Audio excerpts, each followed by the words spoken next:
Alright, Thunderclappers, we're back where we left off. 300ZX, VG30. We are going to put that in the bin. We're going to take that off, because we still need that. And we are going to take this bad boy and place it into here. Just mocking it up. I want to see how close the arms get to the mounts. It's a pity I don't really have intact mounts, but I might be able to pinch it off that car or the other three RB25s that aren't going on this property. So yeah, I'm going to start by lifting up the engine, just bringing it back a little. I think I might just take the bell housing, the gearbox off here, and then put the engine over there, out of the way. Impact cam. I need that. Let's see how this goes.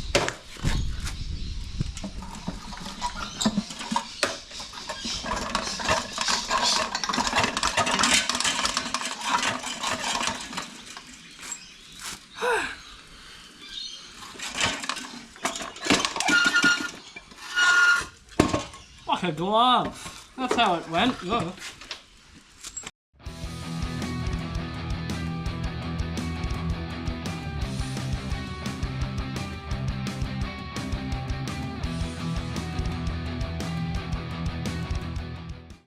Bin motor is now out of the way. Gearbox is off. I kind of just realized, just kind of put into perspective of what I actually need to do right now, and they're kind of two big things before I can actually just go and chuck it in and have a look at see how it's going. So, as I said before, I need to change the bell housing. I've never pulled apart a gearbox that big, so I really need to take my time on that. Another thing, I should have done ages ago, but I still need to actually put all the head studs in, ARP head studs in to this, and torque them all down. I also need to give the bores a little bit of a quick dingleberry hone. Probably focus on that before we can actually do that. Let's do that. Our RB25 head, block. The head's just sitting over there on the bench. Just had it kind of sitting here somewhat covered so it doesn't rust and all that. Multi-layer head gasket. And here are two of our head studs, just so the head could stay on and not fall off. But first we need to clean out, do a couple things. I'll probably start with cleaning out the bores, then make sure everything's wiped down, cleaned up. Then I'll spray inside each thread, head stud thread, then blow it out, make sure it's nice and clean. If there's anything bad in there, it can crack, block, strip threads, all sorts of things. So I've already kind of given it a hone, like a clean up, the deck surface, whatever. I've already done that, so that's not too bad. I'm not worried about that. Just gonna give it a blowout, good brake clean, so that's a good service. The head has been decked and checked, so that's good. Yeah, so let's start with figuring out what to do with these things, because I haven't got a clue. I've never used them. They look funny, so see what we can do. Alright, so I was just figuring this thing out, and while I was doing it in the middle of that, I was like, oh yeah, I'll just use the oil that I've got sitting there. I put it everywhere. Oh no. Oh, what a mess. Maybe that was a little bit too much, but we're getting there. Things are happening. Things are happening. Right, I think I've got this figured out. I'm going to get a close-up of the cylinder here. See, it's got a bit of surface rust in there. I want to get rid of that. So, there's probably oil on the camera now as well. It's just gone everywhere. So I've got oil on here as well. So we're just going to get there.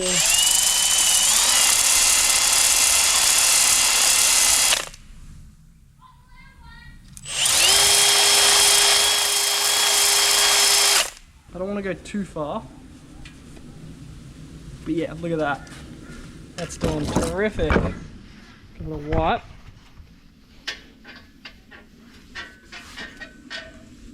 Look at that.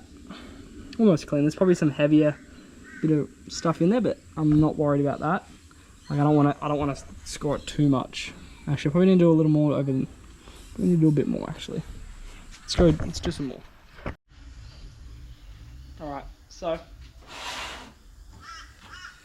I've cleaned the block down, finished gobbledy honing, whatever, the bores. I'd say they look pretty clean. Oh, where'd that come from? I've sprayed down the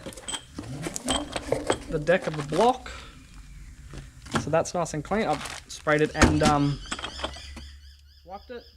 Now, RB head studs. They've got the little Allen key on top. So I'm going to dip these in oil.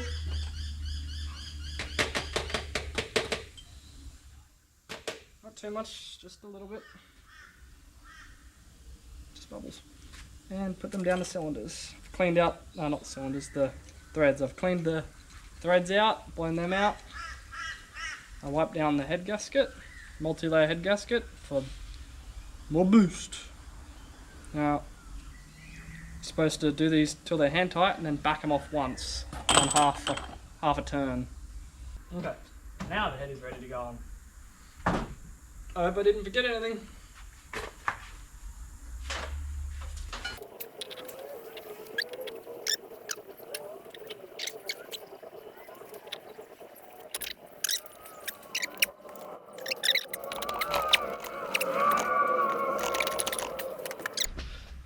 Alright, so I think I figured it out. I went over all of the studs with a Allen key and lightly turned them all tight. Not too much, just till it's got a little bit, boop, and then backed them off half a turn. I think there was a couple that just had, you know, the threads weren't the cleanest. Who knows, maybe a little rust. So yeah, we should be alright now to put the head on. I'm going to quickly give the top of the studs some a clean and some oil as well, so when the nuts go on, it'll be. Let's try this again, shall we? Okay.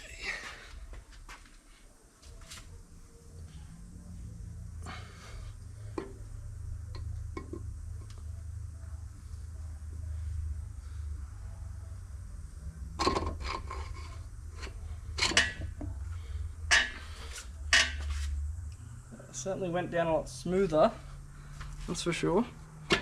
Is that on? Quiet. That's on. Oh yeah. Okay. We've got spacers, or washers, and nuts. Let's do that. Siri, timeline this. Time lapse. Siri, time lapse that stuff. Time lapse it. I can't open it. Siri, open this bag. Alright, we have the washers and the nuts on. They are a 30mm multi-hex. I'm going to go on like a, start in the middle and do like a circle pattern outwards. We're going to start with 35 Newton meters. Then we're going to go up to like 70 Newton meters, and then we're going 108 Newton meters. We're doing, ARP says to do it in 3 equal steps, so we're going to do that. I'm not very good with numbers. I have all of these numbered, so now I can just literally look next to the bolt and see 1, 2, 3, 4, 5, 6, 7, 8, 9, 10, 11, 12, 13, 14. Alexa, time lapse this.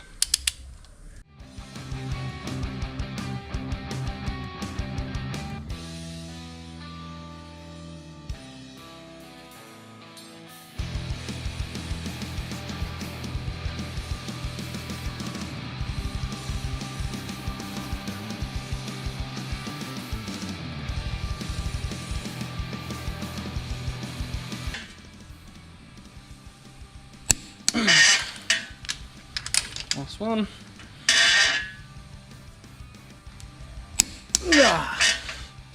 That's it.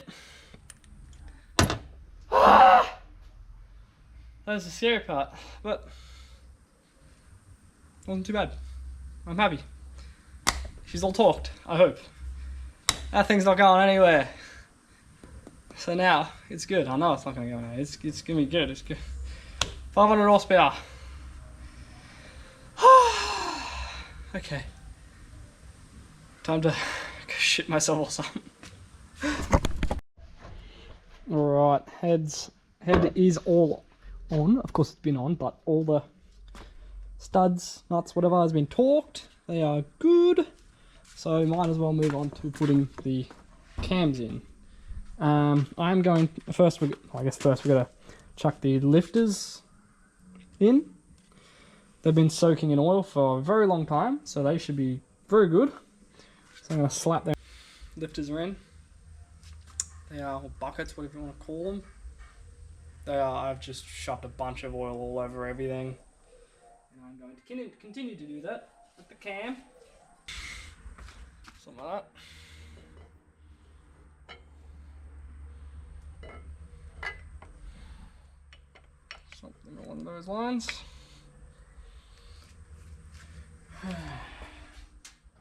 I hope I have these the right way around because I just kind of grabbed them out, cleaned them.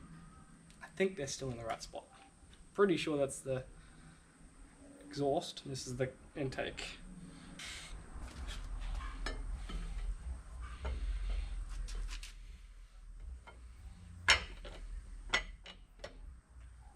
Go. Alright. I have placed the cams in. I've got most of the cam caps on, but I'm missing a bolt and a washer. Bit inconvenient, but anyway, I wasn't really planning on getting timing done anyway yet, and still need a water pump. I think I have a timing belt here, I'm not sure. Cam covers, front cam gear cover and timing cover, whatever. I'm going to get these powder coated or painted, one of the two. So they don't look like garbage. So they will look nice once they get back from that. Just got to take that somewhere. But yeah, I'm happy with how it's going. The hard part's done. Alright, so another day, the RB. Almost wrapping, maybe not almost wrapping it up, but cams are torqued down, only like 10 Newton meters, so they're all good. So I'm now going to put the rocker covers on, not for good, but just so that oil doesn't piss out when I flip it over, because I have acquired a pan. This pan probably won't work for me, but it'll be good to see what will hit on the 300 of the deck. So I'm going to slap that on, cam covers on, nip them up a little bit, and flip it over, put the pan on, and then we might be able to test fit it, maybe. Alright, pulled the RB out of its hole, slap the old pan on. It's not on there, it's just barely on there, but it's just hanging out, but you can already see. So I thought the RB oil pans were a rear sump, but they're actually a front sump. And so I'll probably just loosen the sway bar, drop it down, but I still think it's probably going to hit like these lines or something. So I'm intrigued to see what that'll do. So just take it off the stand and drop it down in here and see what happens. The engine is off the stand.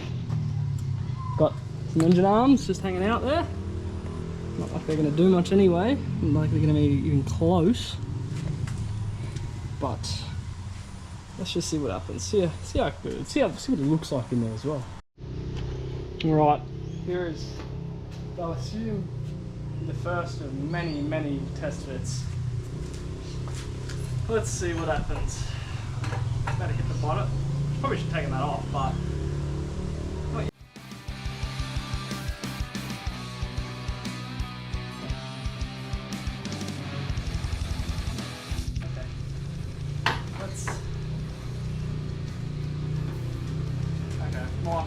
this is pretty well as far as I'll be able to get it. As, bear in mind where the engine is, we need to go way further back. Like, we probably only really want like an inch gap back there. Because think about where the front tunnel needs to be. Like, we still need to have our cam gears and our timing gears, so we still need to come back quite a fair bit. And there's the oil pan, and where that's sitting, that's gonna hit the cross member easy. So I need a rear pickup sump. See, of course, I've only been reading stuff online and I'm trying to figure stuff out, see what I can do in terms of the sump. But that's this is without actually having a look at it. It's hard to understand, hard to figure it out. So, how close is that? Let me just have a look. Yeah, I guess if I took those lines off, nah, because even if I got that back a little further, like an inch, that's still not enough. So you'd need like a modified front sump, or no, it'd just be easy to get a rear sump. Yeah, or cut up this, but I just feel like that'd just be too much. Let me just remove some stuff and see what I can do. All right, so it's a little bit in further. Half slap the cam gears on. They're clearing now, but barely. Still got a couple inches back there.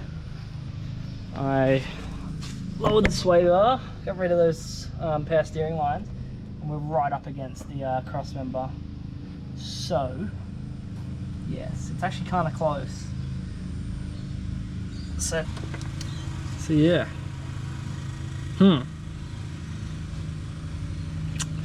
Yeah, that's a big, even if we get it like an inch or two back, it's still a long way. So, yes, but it looks pretty good. Slap the cam cover on there. Looks pretty good to me. I like the side of this. Compared to that, much better. We're getting there.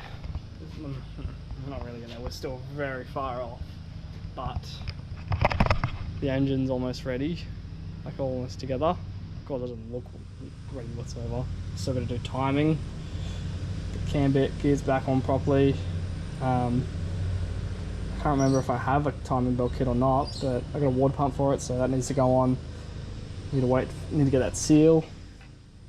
And yeah, and then can go in. But yeah, I gotta figure out, do some more research on the what to do for the oil pan, because that ain't it.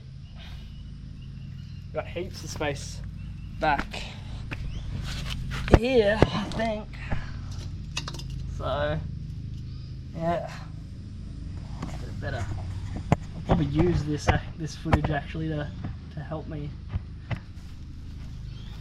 see what works. There is a kit over in America, but like it's like over $2 grand.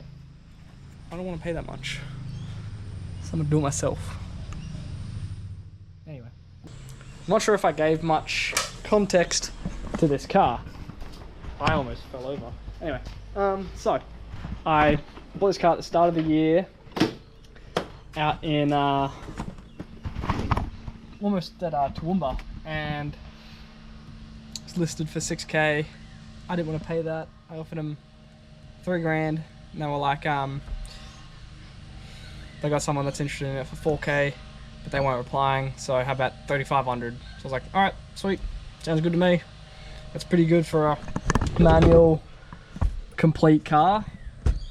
And so I went out, took a trailer, got some cash, had a look at it. A bit rougher than I wanted it to be. Like, the quarters are a bit, how you going, but the interior was quite nice. Like, pity about the stupid smoker stuff, whatever, but you know, seats are nice, carpet is in really good condition.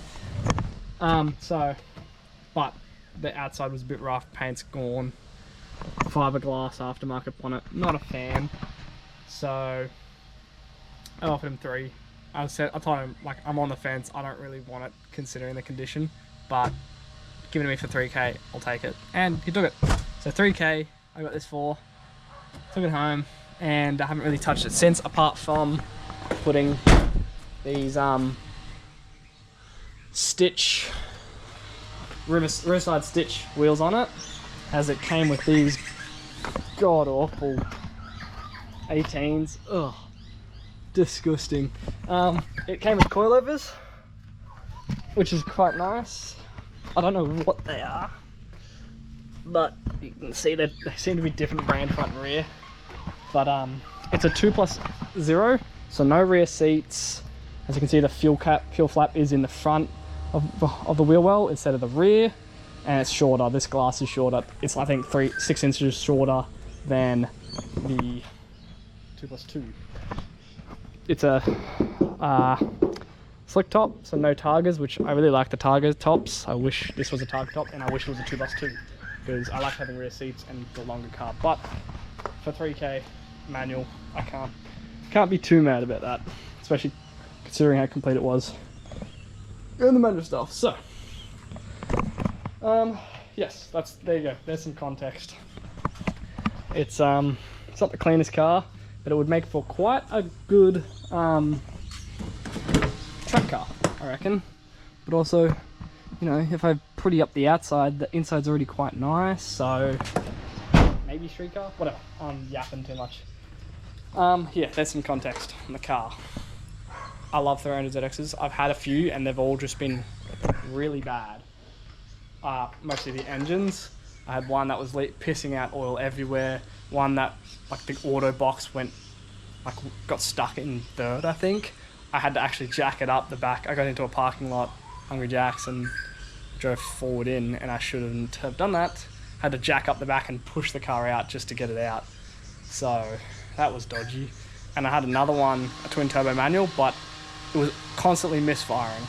I could never figure it out. I did everything, couldn't figure it out, so I just sold it. I've never had a good running 300ZX, so I'm gonna remove the problem I've had a lot of problems with, and that's it. So RB25 will fix all my problems. Maybe a little bit expensive to put in here, but it'll be so worth it.